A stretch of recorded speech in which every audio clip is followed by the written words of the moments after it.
Bom, pessoal, Retrô, vamos voltar aqui no nosso servidor Xeon HP, tá? Que tem 2 Xeons e estava equipado com essa 9500 GT. O que acontece é que, por algum motivo, essa 9500 GT deu algum problema e ela começou a hora dar vídeo, hora ela não dá vídeo. Então, eu acredito que ela tem algum problema em alguma das memórias ou no chipset dela, tá? Então, a gente vai trocar e eu vou colocar essa Point of View GeForce 9600 GT, que já tem mais memória e tem um barramento de 256 bits, tá? Então, vamos fazer o upgrade aí dessa placa de vídeo e ver como que fica o desempenho, tá? Ela é para ser bem melhor que essa 9500 GT, tá? A primeira coisa que eu tive que fazer é que essa placa de vídeo tem alimentação externa. Então eu tive que adaptar aí um conector para o PCI X6 dela para conectar nos conectores Molex da fonte, tá? Então eu só fiz um adaptadorzinho que vai conectar ali nos conectorzinhos Molex, em 2 dele para distribuir a corrente, e aí ele conecta na placa de vídeo. Essa é uma placa de vídeo que não consome tanta corrente, mas mesmo assim é bom a gente colocar separado aí os conectores para não ter problema, tá bom? E aí vamos montar ela aí e ver como que ela se comporta nos testes e ver se ela realmente é melhor que essa 9600. Uma curiosidade, eu tava conversando com o pessoal aí e mais experiente que eu, e eles me disseram que o barramento X8 dessa PCI Express tem banda suficiente para colocar até uma GTX 500 Ti aqui, tá? Eu estava muito preocupado com o barramento, né, de achar que talvez colocando uma placa de vídeo mais forte nesse servidor a gente teria problemas, e não é o caso, tá? Conversando aí com o pessoal e dando uma estudada sobre o barramento 8X e sobre as bandas que essas placas de vídeo consomem, eu acredito que até uma GTX 500, 550 Ti, talvez até uma 600 ou uma 700, dependendo do modelo, a gente consiga colocar sem problema nesse servidor e não vai gerar perda de performance porque a gente não tem um barramento melhor. Mas, de qualquer forma, eu acredito que eu não vou fazer isso nesse setup. Eu acho que para os jogos que a gente vai jogar, essa 9600 que a gente está colocando já é mais que suficiente, tá? Então vamos fazer aí a montagem dela e testar e ver quais são os resultados que a gente consegue tirar desse servidor Xeon com essa placa de vídeo 9600 GT e 4 GB de memória DDR.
Bom, pessoal, então tá aí, tá? O teste do 3D Mark, tá? O teste do 3D Mark roda numa média de FPS relativamente boa. Lembrando que esse 3D Mark é o 2006 e o teste dele é bem pesado para essa placa de vídeo. Esse já é uma tecnologia que talvez fosse melhor e tivesse mais resultados nas GTS 250, GTS 280 para cima, tá?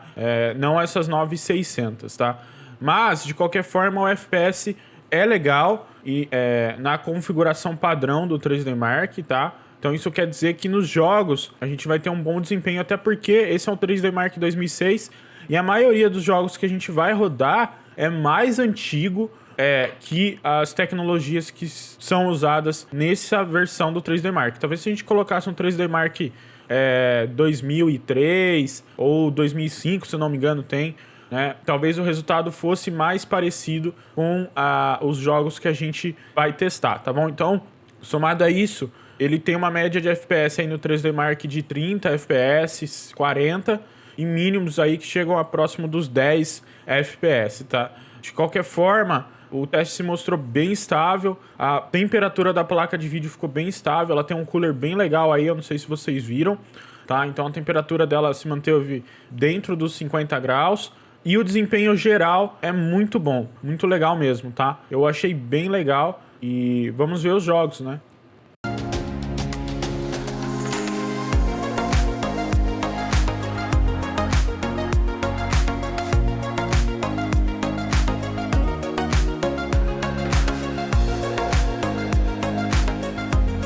Dá pra ver aí que a gente bateu 6.306 3D Marks, tá? Uma pontuação bem grande que vai lá pro nosso score no site, no blog.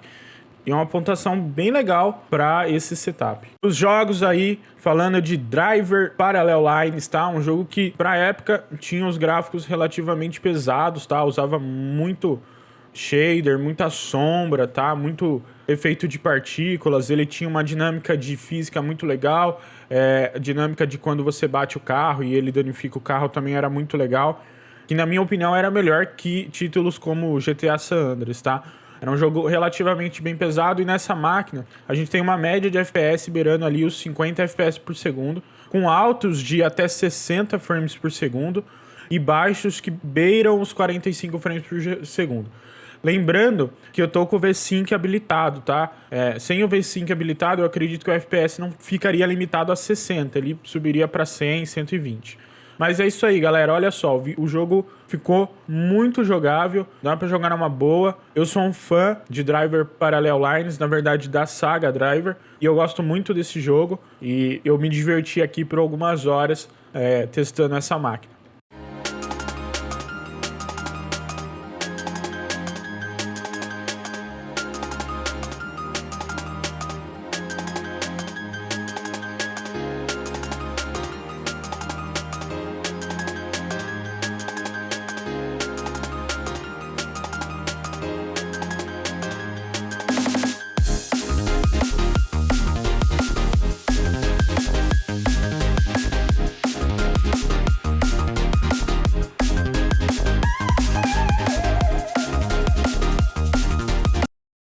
Outro clássico que eu tenho certeza que todo mundo já jogou, Need for Speed Underground 2. Nessa máquina a gente roda ele no máximo, com todas as configurações no máximo, na resolução de 1280 por 720. Eu até acredito que essa máquina seja capaz de rodar o jogo em resoluções mais altas, mas esses não eram jogos que eram feitos para rodar em resoluções super altas, tá?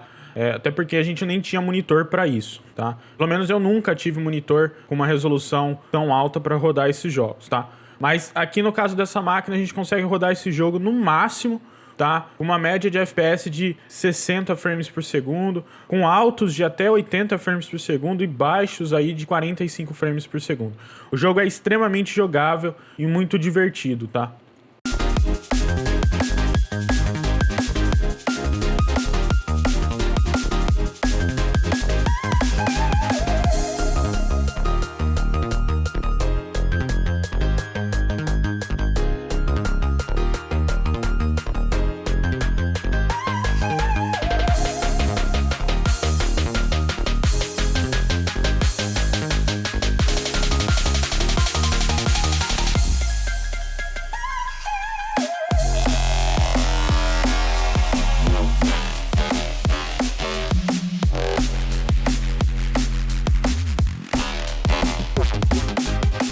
por último, Age of Empires 3, a gente tem a mesma coisa. Esse jogo, no caso, é um jogo que exige mais do processador do que da placa de vídeo, até porque ele não tem tantos apelos gráficos, apesar de ser um jogo bem bonito, na minha opinião, mas ele exige mais da simulação mesmo, da CPU. E como a gente tem 4 CPUs aí, 3.2 GHz, ela lida muito bem nesse jogo, e a gente tem uma média de 60 frames por segundo durante o gameplay, tá? Tem algumas ações, algumas coisas que você faz, alguns momentos que o FPS chega a baixar bastante, a cair para as casas dos 35 frames por segundo, mas na maioria do tempo a gente tem um FPS estável a 60 frames por segundo. Também tô com o V5 ativado, tá? E também perdi algumas horas jogando esse jogo, porque esse é um dos jogos que eu mais jogava na época que eu era mais novo, tá? Bom, essa máquina realmente agora ficou com um desempenho muito legal. Eu não vejo o que a gente possa melhorar nela, a não ser talvez optar para colocar um SSD no lugar do HD SATA, tá? Pra gente talvez ter um desempenho melhor em carregamento de jogo, textura, enfim. E também talvez a gente optar para colocar uma placa de som. Mas é isso aí, galera. Eu vou ficando aqui. Deixem um like, eu gostei, compartilhem o vídeo aí e até o próximo.